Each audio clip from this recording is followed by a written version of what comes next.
like with any other man, you have to do your due diligence. You have to lay up in the cut and observe and vet him, because there are dusty losers in all shapes, sizes, and occupations.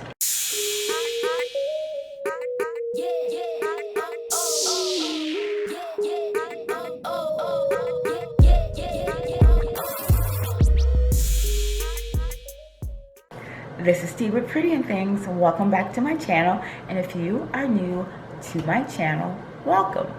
Well guys, I am back with a new video, a new hypergamy video. And the focus of this video is going to be on a topic that I touched on in my projects to penthouse video, and it's in regards to the blue collar man and why I am personally a fan of the blue collar man, and why you should be too. Someone reached out to me and DM'd me and asked me to sort of expand upon my thoughts on this, and that is exactly what I'm going to do. But before we get into it, you guys, please do not forget to subscribe and turn on the notifications, guys, so you are aware whenever I upload a great new video just like this one. So let's get into it, you guys, because at the end of the day, it doesn't matter if the collar is white or if the collar is blue, as long as the money is green.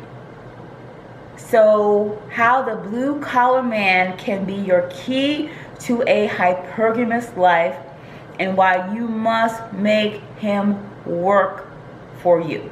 Okay, and when I say work for you, I mean put forth effort and really make him see the value in you. So why do I say this? Well, because again, if you look at the other hypergamy sort of channels and videos, a lot of them speak of high value men being like executives, businessmen, basically white collar men.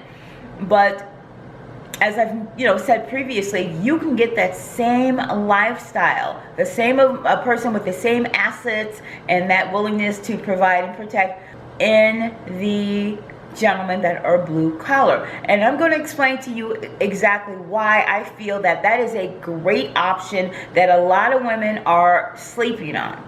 I mean, think about it, ladies. Everything we have, somebody built. This home was built by someone, right? If you want to get your kitchen remodeled, someone has to come in and do that, and kitchen remodels are expensive. You want to get your roof redone, that is expensive to have that like a roof replaced. All these things are expensive. All the people that do it are blue collar, and all those people make a lot of money. There are just as many men making six-figure salaries in blue-collar industries as there are in business industries, the white-collar industries. But nobody talks about the blue-collar guys. I thought about this a lot, you guys, and one of the things that I considered is I have been in some, I don't know, I guess you can call them rarefied circles with people with a lot of money, and very, very successful people. And what I have noticed and what I know is that men in that sort of genre, in that arena, are used to a certain type of woman. Now, when people say be feminine, look great, have your hair done, look, you always have to look the part and look great. That is true. But in that arena, women like that are expected. Anywhere you go on a Friday night or Saturday night, all the women will be looking good if you are in a certain arena. You cannot come out, and you will not come out looking busted. So men of a certain income bracket who are in a certain arena are accustomed to women like that. Women like that are nothing special to them. But blue collar men don't run in those circles. So women like that are not a dime a dozen to them. I don't want to stereotype, but for the most part, Blue collar guys, a lot of times, maybe went to college a couple years or a year, not at all. Some of them probably were not good in school, but they were good with their hands. They knew how to fix things. They knew how to make things. Some of them maybe didn't have the money to go to college, and maybe some of them went into the army. Many of these men started working at a very young age. And successful blue collar men are more likely to be proud of what they have accomplished. They are much more likely to value the things they have because they had to work for the things they have. These men have spent their entire lives, rolling up their sleeves and putting in work. These men are not afraid to get their hands dirty and do the work. Therefore, you have to make them roll up their sleeves and do the work for you. And because they are not afraid of putting in that effort, they are much more likely to do so. They may see you as out of their league, and honestly, they should see you as out of their league. Like with any man, you have to keep the blue collar man on his toes. Do not be too available to him. But at the same time, you can't play the games either, because guys like that typically have no patience for games. For example, if they call you on a Thursday and ask you if you want to go out to dinner on a Friday, you absolutely positively say no. I don't care if you have no plans Friday night and you're bored out of your mind and you really want to go out. You absolutely positively decline and you say, I'm going out with my girls, and you've got plans. Let's say he asks you for lunch on Saturday. Sorry, I'm getting my hair and my nails done. Okay, he may be disappointed, but then you can come back with, but I'm free for brunch on Sunday, and sort of throw him that bone. You have to show interest, but not be too available. You don't want to make it too easy for him. He is a man who understands he has to work for the things he wants, and he will work for the things he wants. Like with any other man, you have to do your due diligence. You have to lay up in the cut and observe and vet him, because there are dusty losers in any and all shapes, sizes, and occupations. If you see any red flags, drop him like it's hot. Do not bullshit yourself. Do not make excuses to justify. This is where so many people get themselves in trouble. So many women. You see it, well, is this, and this? No, you see it, you're out. Okay, let me give you some examples of red flags.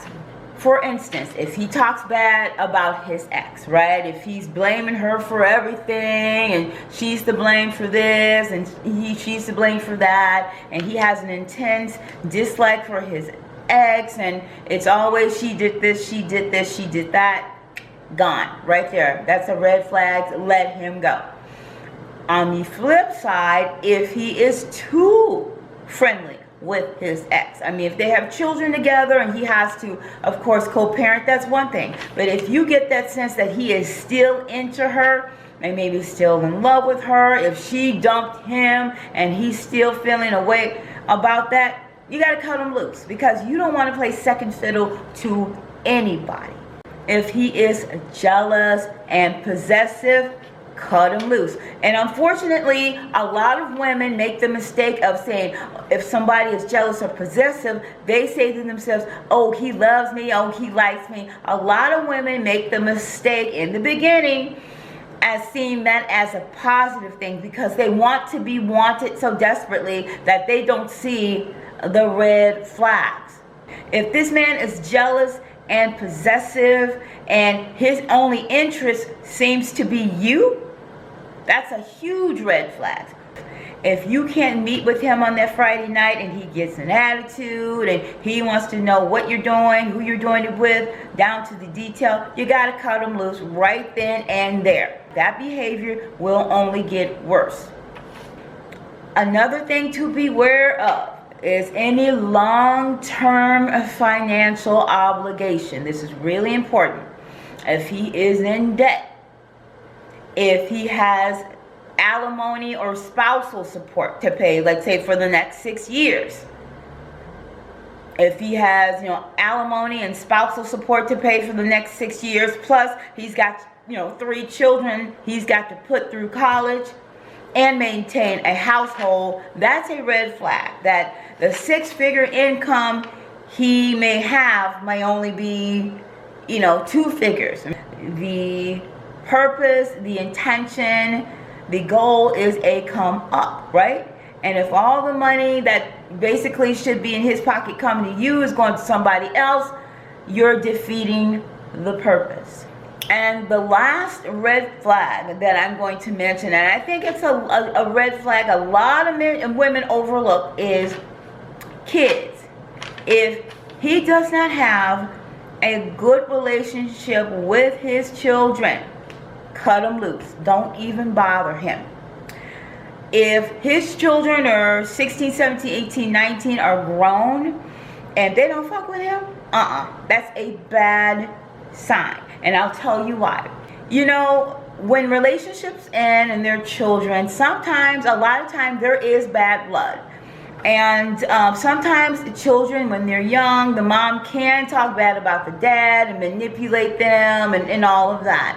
But when you are an adult or an older teenager, 16, 17, 18, 19, you are able to see things in a different light. You're able to discern things for yourself. So that input from your mom or whatever isn't as significant at that point. You are making your own judgment. And if you are that age and you don't have a relationship with your father, or it's a very bad relationship, there is a good reason. And I read this statistics that said whenever there's a dispute or an issue between the parent and a child, chances are it's the parent's fault. And I believe that. The objective is to come up, not to be dragged down by somebody else's drama. So those are my thoughts on blue-collar men and why it's important to make successful blue-collar men work for you.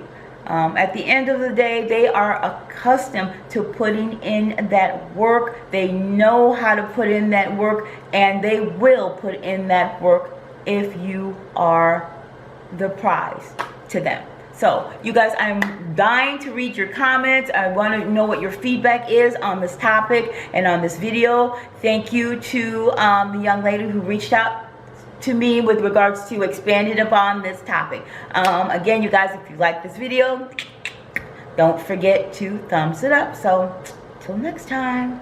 Mwah.